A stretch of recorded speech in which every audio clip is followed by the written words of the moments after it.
Thank you, Chairman Griffith and Ranking Member Tonko, for holding this important hearing today. And I also want to thank our witnesses for testifying before this subcommittee. Iowa, like other states, has abandoned, idled, or underutilized industrial or commercial properties where real or perceived environmental contamination hinders redevelopment. The Brownfields program is essential to helping communities address these challenges, turning what were once underutilized and potentially hazardous sites into spaces for economic growth, environmental protection, and public health improvements.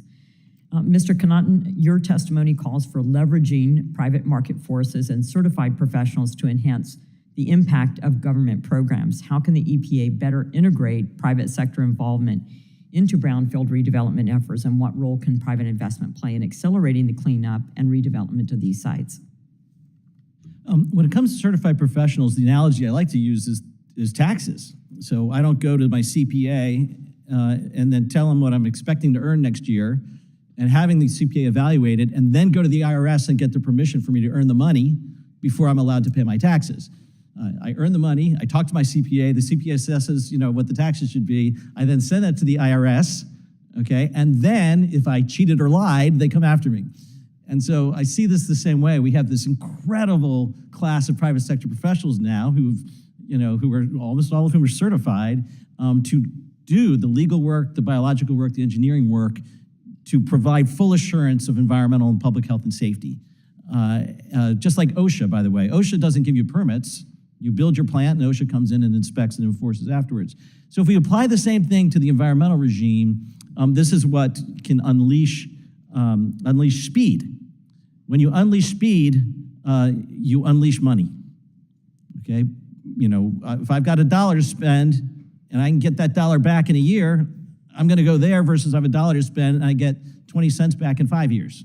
Okay, it's just economics, and speed is everything. And if I'm gonna put my money into a software company and I'm gonna see it in 2 years, and I know my same money in an infrastructure project is 7 or 8 years away, where's my money gonna go?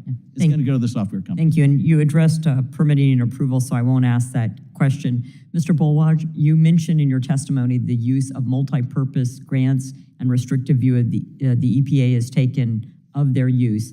In past hearing, witnesses have testified on the benefits of using this program to revitalize economic opportunity or construct affordable housing. Is flexibility a strength for the program, and can you explain how the restricted view EPA has regarding these grants has made it more difficult for communities with several brownfield properties? Well, the multi-purpose grants, as you said, creates flexibility, and that's something we pushed for in the 2018 reauthorization, and we're extremely grateful for that. It also helps what some of the other witnesses were talking about with rural communities and those communities with a lot less population, and those grants, the multi-purpose grants, clearly gives a leg up to those communities. Mr. Miller, you mentioned that for every federal dollar invested in brownfields cleanup, communities see an average return of $20 in economic activity. Can you elaborate on how these economic returns are measured, and are there specific success stories from Southwestern Virginia or other rural areas that highlight the long-term economic benefits of the brownfields program? Absolutely. I mentioned, I believe earlier to a previous question, Project Intersection, which is in Norton, Virginia. We were able to, turn a small amount of brownfield funding into close to $35 million in investment to develop that industrial site. So that number is actually an EPA figure, and I would probably say, at least in the coal fields, it would be a whole lot higher in terms of what the return is that we receive. Thank you. You also highlighted that the Brownfield redevelopment creates over 10 jobs per 100,000 spent. And how are these jobs being allocated, and what steps can be taken to ensure that displaced rural workers, to Representative Pfluger's comment, as well as younger generations in these communities, are able to access these opportunities? And that's an issue we deal with. It's a nut we haven't cracked yet because of limited population of a working age.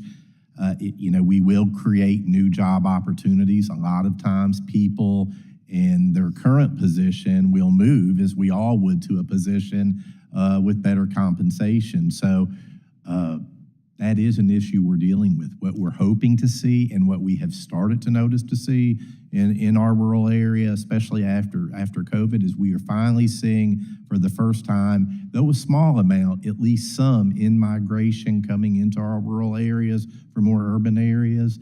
And so we certainly, when those people do come to the area, we want to be able to have things in place that they can make a living and prosper.